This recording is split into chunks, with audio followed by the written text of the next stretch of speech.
All right, so we are going to be working on graphs of polynomial functions. I'm on page 19 in your notes packet.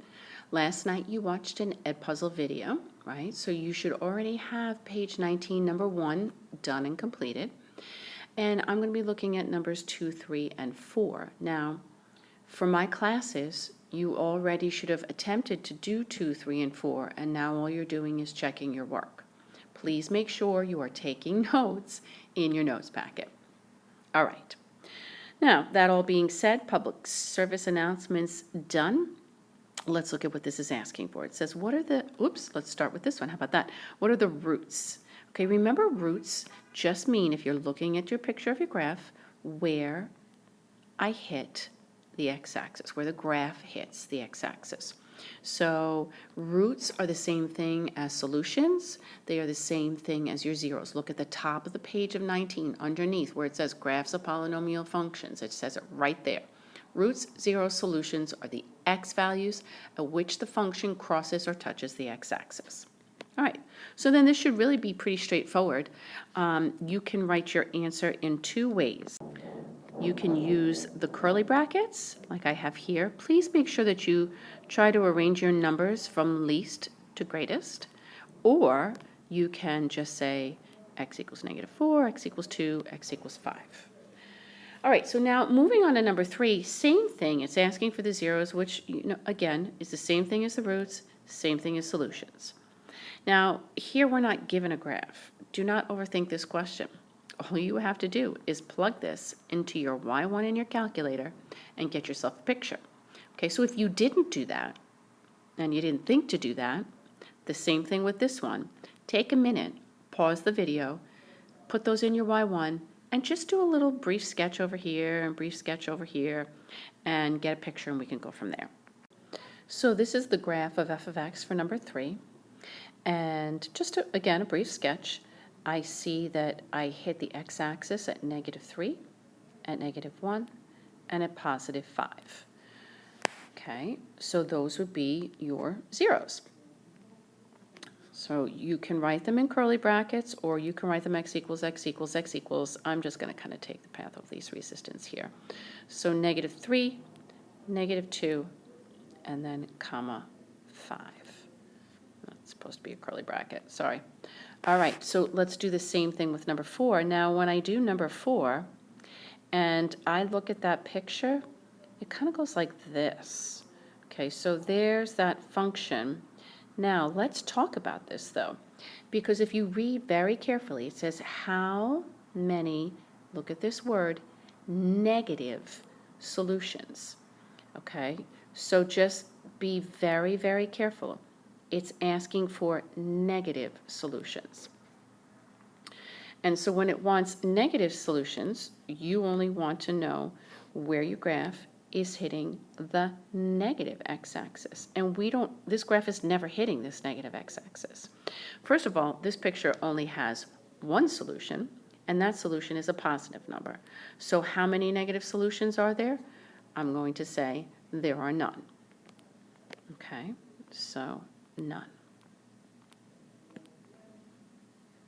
All right. All right, so for number 6, I did the same thing as I did on the previous page. So now I'm on page 20. Please make sure you're taking notes in your packet. And I just graphed it. So I put the function right here in my y1, and this is generally the graph that I got. Okay, so it says, which of the following is not a factor? So let's just talk about what are the factors. Well, how about before we even talk about what the factors are, let's look at what the zeros are. So I have a 0 down here at x equals -1. Here I have an x equals 3, 0. And then here I have another 0 at x equals 8. So now remember, if those are your zeros, then your factors, we are just going to change the sign. We're going to change the sign, and we are going to change the sign. So these 3 terms here are your, oh my gosh, I can't seem to write correctly, are your factors. okay? And now if we read the question, it says, which of the following is not a factor? Well, x plus 1, that's there. So then we know it's not answer choice 4. X minus 3, oh, that's right there. So we know that that's not answer choice 1. And x minus 8, so we know it's not answer choice 3. So voila, it is choice 6.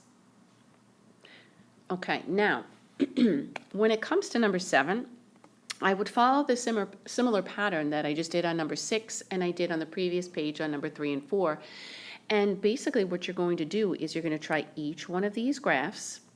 You're going to put them in your Y1, and you're going to look for, now they want to know which of the following of these 4 has a factor of x plus 2. Now remember, if something has a factor of x plus 2, remember it has a solution or a 0 or a root at x equals negative 2. So you're just wanting to see which one of these 4 graphs hits the x-axis at x equals negative 2. So that's really what you're trying to do. So if you did not do that, maybe you want to pause me, put those pictures, those graphs, I should say, equations, into your Y1 and get a picture. Okay, and then when I do that, I'm looking at choice 4 because, you know, I did it and I know what the answer looks like. This is what the picture looks like. And right here, that is, you guessed it, x equals negative 2. So the answer is choice 4. All the other 3 do not hit the x-axis at x equals negative 2. Okay, so number 9. It's asking for the zeros. So we would look right here and let's count. That's negative 1, negative 2, negative 3, negative 4. Then I've got negative 1 and I have positive 2. Okay, so let's write those down. And remember, the easiest way to write those are just in your curly brackets. So negative 4, negative 1, positive 2. And there are your zeros. Okay, what are your factors? So we just change the signs. So that would be x plus 4, x plus 1, and x minus 2. Alrighty, now part C says, given that the leading coefficient is 1/4, write an equation. So now remember, when we're writing an equation, we always have a leading coefficient of some kind. Sometimes we know it and sometimes we don't. In this case, they gave it to us. So if they give it to us, we just simply put that right in front and then we follow it by the 3 factors that we got in part B. So there would be your answer for part C. Oops, that should be a minus 2. Okay, what is the degree of the function? Well, we can do this a few ways. Degree would signify how many direction changes do we have in our graph. And we see we go up, down, up. So that's 3 direction changes. The other way to look at it is look at your equation. We have an x here, another x here, and another x here. So that would give us 3 x's, right? If we were to triple distribute this whole thing out, we'd have x times x times x, which would be x cubed. And that will give us the degree of our function. And so the degree of our function would be, all right, turn the page. I'm on page 22, number 11. Again, make sure you're taking notes in your packet. So part A says, what are the zeros? So here we go again. It's like a broken record, right? We should have negative 3, 2, and positive 5. What are the factors? Remember again, we are just going to change those signs, change the signs, and change the sign again. Now, let's be very careful here. Remember we talked about if you have a bounce here, or the graph comes up, it hits the x-axis, and then it kind of ricochets off of it, it bounces off of it. That changes this factor. It has something called a multiplicity of 2. And I'm going to put it in red just so you can see it, but you should have a squared there. Okay, so that's x minus 2 to the squared power. And so whenever we have a bounce like that, that means that we have multiplicity and I know we talked about this, multiplicity of 2. Whenever the graph is tangent to the x-axis, like if we look at this 0, watch what happens. We go down, we're above the x-axis, right? Then we hit the x-axis, but then we go back through the x-axis, and now we're below it. So I'm going to say it again. We're above the x-axis, we hit it, now we're below it. Look over here. We are below the x-axis, we hit it, then we're above it. So at this 0 and at this 0, the graph goes through the x-axis to the other side. Through the x-axis to the other side. That doesn't happen here. It hits it, it doesn't go through it and keep going to the other side. It bounces off of it and comes back. When that happens, this factor has to be squared, and that's called a multiplicity of 2. Okay?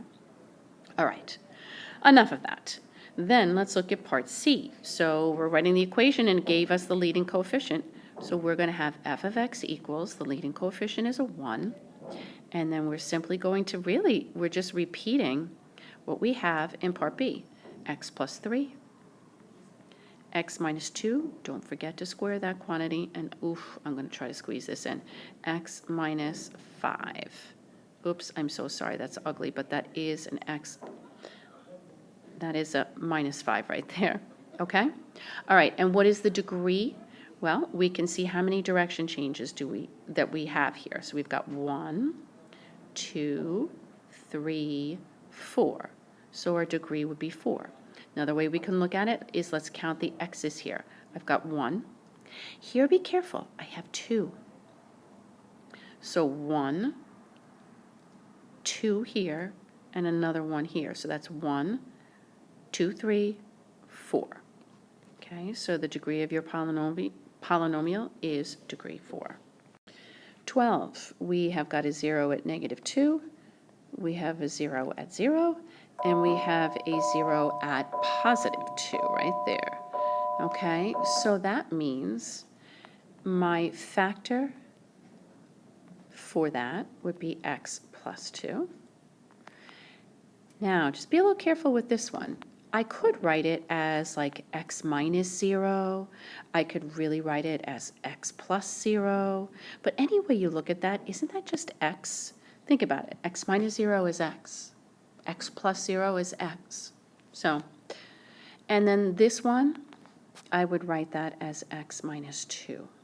Okay? All right, so then these would be your factors, so to speak, right? All right, so they're telling us that we have a lead coefficient of 2. And put the 2 in front there. And then I tend to write this factor right next to my 2. Now, ladies and gentlemen, you can write this and you can write this. It's not wrong. It's just not simplified, but you will not get it wrong. I just tend not to write it like that. Okay?